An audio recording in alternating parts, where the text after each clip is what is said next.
Autour de chacun d'entre nous, il y aura toujours tout un tas de personnes à se plaindre de ce qu'il ne va pas. Depuis qu'on est passé à l'euro, la vie est devenue tellement plus chère. Encore une décision prise par ce gouvernement qui n'a aucun sens. Et si pour une fois ils ouvraient les yeux? Même si au fond la plainte de ces personnes est légitime, est-ce que se soucier pendant des heures sur ces problèmes-là va les aider à avancer? Ne devraient-elles pas plutôt se concentrer sur des choses qu'elles peuvent influencer? À l'inverse, imaginons maintenant une personne proactive, responsable d'un business vendant un produit. Plutôt que de s'attarder sur comment les gens ne savent plus apprécier les produits de qualité de nos jours, ou comment les décisions du gouvernement ne correspondent pas du tout à la réalité, lui va se concentrer sur comment il peut rendre son produit meilleur, comment l'améliorer afin que ses clients ne puissent plus s'en passer. Est-ce que vous vous rendez compte de la quantité de travail, de dévouement et de persévérance que ce type de questions engendre? Et que pensez-vous des personnes réactives qui ne prennent pas de recul et se laissent sans arrêt emporter par des choses qu'ils ne maîtrisent pas? Règle numéro 1, pour être efficace, concentrez-vous sur des actions dont vous avez le contrôle. Ne perdez pas de temps à vous plaindre de ce qui vous entoure. En d'autres termes, ne subissez pas les événements. Soyez acteur de votre vie, soyez proactif. Imaginez-vous maintenant, le jour de votre 90e anniversaire. Une fête est organisée par vos proches pour l'occasion. Vous devez écrire une lettre relatant les faits. Décrivez un maximum la situation, les personnes qui vous entourent.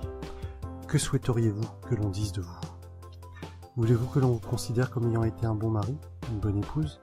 Alors, de nos jours, comment est-ce que passer votre temps à vous disputer avec votre conjoint peut aider à entretenir cette idée?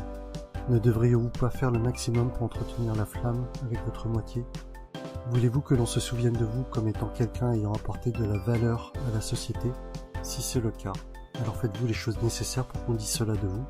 Ou est-ce que votre peur de l'échec et votre choix d'une confortable médiocrité rentrent en contradiction avec cela?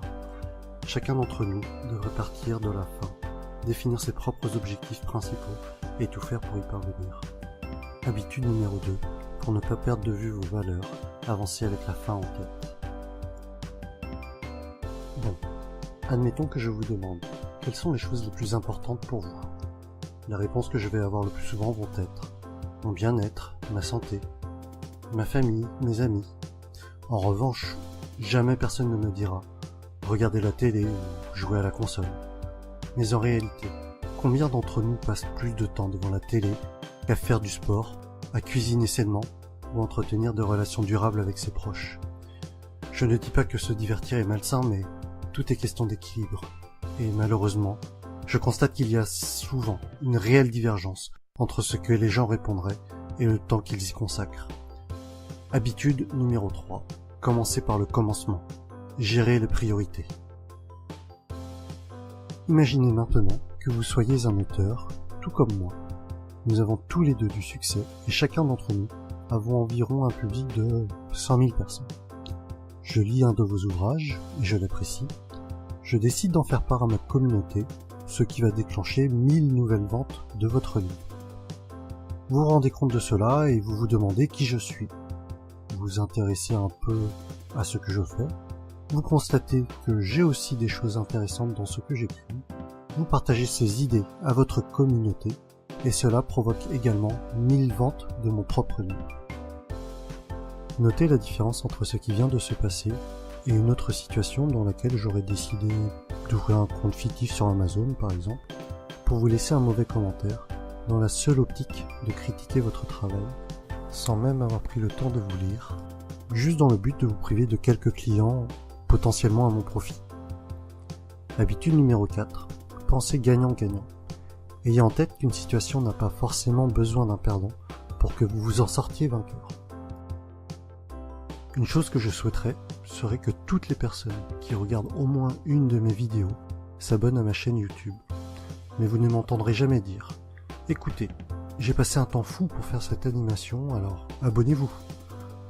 Qu'est-ce que le temps que j'ai pu passer à faire cette vidéo peut bien vous faire? La vraie question serait plutôt « Est-ce que, dans ce que j'ai produit, il y a quelque chose de positif que vous pouvez en tirer ? Ou est-ce qu'un des messages passés vous servira à devenir quelqu'un de meilleur, à prendre du recul sur votre quotidien ?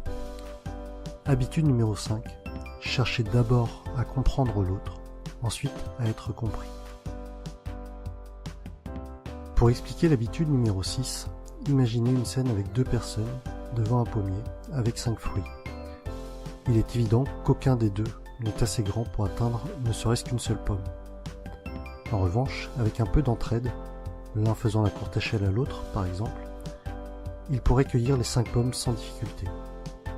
Après, il faut se rendre à l'évidence, toutes les situations ne sont pas aussi simples, et les caractères de chacun peuvent ne pas aboutir à une réussite telle que décrite dans la situation précédente. Mais dans votre vie, cherchez les opportunités pouvant aboutir à de telles situations. Vous pourrez ainsi cueillir plus de fruits que si vous faisiez tout seul. L'habitude numéro 6 est synergiser. Pour finir, l'habitude numéro 7 est affûter la scie. Pour illustrer ce concept, prenons l'exemple d'un homme essayant de couper un arbre depuis des heures.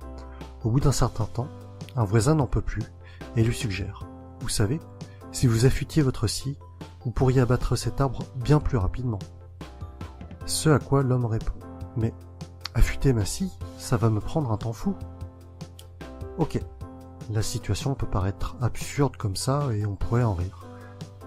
Mais réfléchissez bien, c'est ce que la majorité des personnes fait tout le temps. On ne peut pas trouver 15 minutes par jour pour faire du sport, 4 à 5 fois par semaine. Par contre, rester devant la télé 2 heures par jour, ça, oui. De même, on ne prend pas le temps de s'instruire pour se stimuler mentalement, non. Ça aussi, ça prend trop de temps. Habitude numéro 7, affûtez la scie. Formez-vous, instruisez-vous, investissez-vous, investissez en vous. Et voilà en résumé les 7 habitudes des gens efficaces selon Stephen Covey. Si vous avez aimé la vidéo ou si vous avez appris quelque chose, abonnez-vous.